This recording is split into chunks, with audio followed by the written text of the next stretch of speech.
What is up, guys? It is me, Real American Politics, back in with a new video.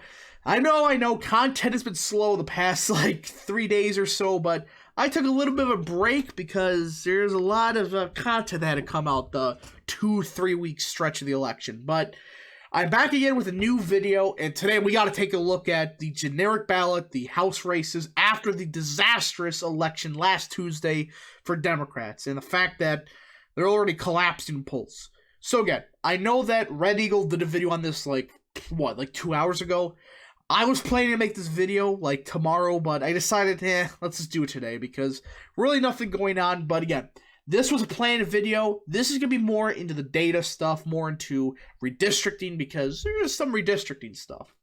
Now again, disclaimer, I do have a Twitter account, so go follow me in the description down below on Twitter, or my other social media accounts, because social media censorship has been bad. And you all know my Twitter account, it's kind of a mysterious one. But again, go follow my Twitter account for new updates and stuff, and yes, because I have a big announcement at the end of this video, so stay tuned for that. But let's get right into it. Let's stop talking about all this nonsense. So the generic ballot, this is how big of a lead each party has in the popular vote nationwide for the House races. So in 2020, Democrats won it by around 3%. And there's certain, anyways, not going to say the word, but in a nutshell, Democrats won the House by 9 House seats. But they won the national popular vote by 3%. I think that's a point higher than Biden won it by. And yes. And this was a disastrous election alone for Democrats. I mean, God, they didn't win a single race where an incumbent Republican ran. They didn't. And you could point to District 6, District 2, or District 7, but these weren't incumbents, and, North Carolina, they had a just absurd lawsuit about that. But again, I'm not going to get into it. Nutshell, Republicans gained 12 seats, and Democrats had such a small majority to begin with.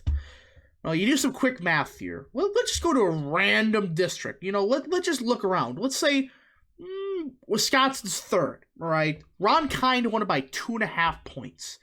If Republicans did 1% better nationwide, you do some quick math, Republicans already flipped this seat because, it's not just a universal swing. There's some places they swing more than other districts. So you get the point. I mean, just a 1% swing nationwide. You already flipped Wisconsin's third. You flipped a couple of these other House seats over in the Northeast, especially New Hampshire's first, especially with redistricting. We'll get in that a little bit. That would flip. You go to Georgia's 7th. That potentially flips. And you just keep looking. It's Republicans have a pretty good advantage when it comes to this. This is without redistricting, by the way. Possibly Florida 13 with the loser Charlie Crist. Already you have 5 House seats that immediately flip. Now if you have a 2% swing, they get the House no matter what you do. No matter what you do, at that point you're talking Nevada's 4th flipping, Nevada's 3rd. You can maybe start talking about Arizona's 1st. Maybe Texas 15th. You get the point. Republicans get the House if they lose the popular vote by 1. Well, take a look what's happening. Republicans are losing the House ballot by 1. And this is by 538 standards. You know my grievances with them. Again, go follow my Twitter account. I have some interesting data coming out them later today. But again, 538 only has Democrats up by 1. And again, they have such a stupidity of a weight system. So essentially polls over here from freaking July, they're still in the aggregate. It makes no sense. It's so dumb how they do it. But nevertheless, you look down here and you notice there's a couple polls here. Republicans up by 8, Republicans up by 7, tie, Republicans up by 3. And you get these 2 garbage polls, which we'll get into in a second, that have Democrats up by 5 and 7. But again, look who the pollsters are. Not necessarily good pollsters. But for Republicans, these guys are more respectable. Suffolk, I think that's the... I'm not even going to try to say their name. I can never say a lot of these pollsters' names correctly. It's just a mess. They're usually decent. Emerson is hit or miss, but again, R plus 7. It's not a good sign for Democrats when you start looking at the data. Now, again, if you really did it by actual adjustments, not what 538 does it, Republicans already have an R plus 2 lead because Again, they use polls from freaking August, June, September. It's a stupid system, but even then, they have it within a point. So it's probably closer to like R+3 national environment. Or I should say popular vote win by 3 points for Republicans. Now, you start doing that math and, Wisconsin 3rd, that's just an easy flip. Michigan 8. There's so many flips. If it's R+3 generic ballot, places like Michigan's 5th could possibly flip. Maybe you start talking to New Mexico's 3rd. But it may be worse than R+4 right now, or R+3. The reason for that is simple. This is terrible news for Democrats. Because here's why. Usually, there's a historical precedent. The incumbent party, a month before or a year before the midterms, actually underperform or overperform in the polls like a year prior by 10 points compared to the polls the last second. So, for example, we're November 8th of 2021. Democrats have a 1-point lead.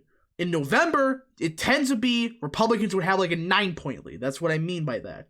So this is already a terrible sign. Again, you can look at 2018, you can look at 2014, 2010, 2006. It always happens. Incumbents always get a boost in the national generic ballot. I don't know why, but they always do it. This is already collapsing. This is a worse collapse in 2010. And that was a brutal one. But you get the point. Republicans are already almost tied with Democrats in the 538 aggregate. But I'm starting to question what the real generic ballot is. Because let's just look inside the polls, for example. YouGov. Good old-fashioned YouGov, one of the worst pollsters in America. They are claiming that Democrats will turn out 11 points more than Republicans, a D+11 electorate. If you don't know what electorate is, essentially who is voting. They're claiming the electorate's going to be D+11. You know what the electorate was in 2020? D+2. So they're expecting more Democrats to turn out in 2022 than 2020.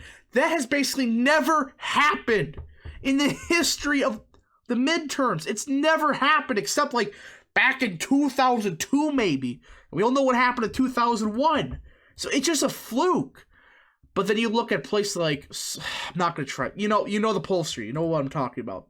They have it as D+1, roughly correct. Emerson, they have it as like D+5. They don't have the sheet out, but it's roughly D+5 electorate. That's more respectable.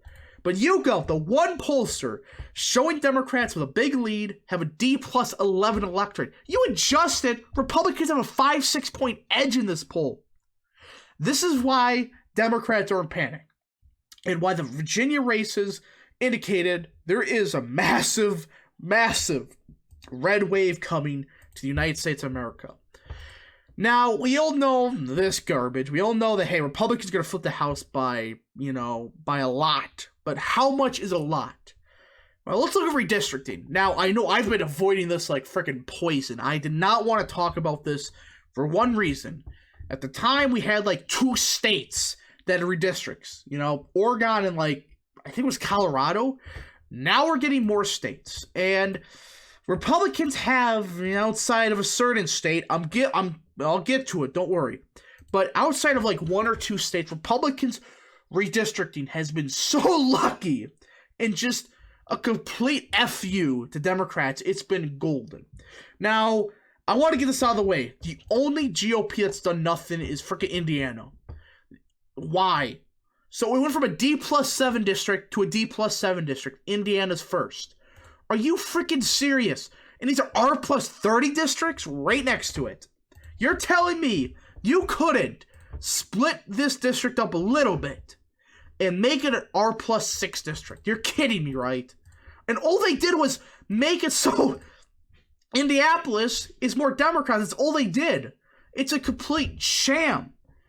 But it's just a joke. This is the one party that screwed up redistricting, and they had no reason. They had 100% control of redistricting, and all they did was, make Indiana's 5th, safe Republican. Good freaking job. How do you screw this up? Now, again, that's the one state that really effed up redistricting. Now, you go down to Texas. people I have known, they're bitching about this like a storm. I know. This should have been a bit more Republican down here. Absolutely. The Texas 34th should have been like D plus 10 at worst. But here's the thing, though. Look at the old map. Look how many light red districts are. Again, a lot of these light red are still safe, but you go to right here, Texas is 7th was a D plus 1 district. Texas is 22nd, R plus 8. Texas 23rd, R plus 5. Now, Texas 23rd safe. And a lot of the Dallas and Houston area is more Republican friendly. And again, people are thinking that the Dallas and Houston suburbs, they're still just going to trend Democrat forever. That's not how it works, and we saw that fail miserably in the Virginia gubernatorial race. So again, this is a good redistricting. I give like a B+, because they did fix a lot of the issues with Houston and Dallas. But down here, this is what they're banking on. They're banking on Democrats blowing it in Texas 28. I think Texas 15th flipping. I don't really care what people say. That district is just going to flip. It's such an easy flip. I mean, especially an R plus 4, 5, 6 environment, let alone an R plus 1 environment. That probably flips. So it's not good. But Texas 28th, Democrats going to try to primary Henry Kohler out. If you don't know who this guy is, he's one of the more conservative Democrats left. He's actually decent on the immigration issues. They're going to try to get a progressive to primary him out. And even if that doesn't happen, he's probably done. I mean, Texas's 28th is one of the more red trending districts. I mean, this is one of the worst results that Kohler has ever had last year. And the district just got a bit more Republican. Well, I should say a bit more Democrat, but, you know, it's a red wave year, so relatively it's more Republican now. So Texas had a good redistricting. And alone, you get like 5 extra seats in Texas. You go to a place like Arizona. Well, bit iffy here. Texas is 6. Well, it's Texas' 2nd now. Yeah, I know, they completely flipped it. It's just completely cursed now. But the proposed map, they moved Texas 2nd up here, and they kind of just make Arizona 6th, kind of Texas 2nd. I know, it's kind of dumb, but essentially it's more Republican. That's all you need to know. And Democrats only get 2 safe seats. So overall, Republicans have a huge advantage of redistricting. They have a lot of new seats. And even before, they had a sizable advantage in a lot of these states. Now, it's even more, especially with the economy going down the tubes, red wave, all that happening. This is not a good sign for Democrats. And outside of the the shit show that is Illinois, which is a disgrace to America, by the way. This is ridiculous. Democrats have no major redistrict operations that's not going to blow up in their face.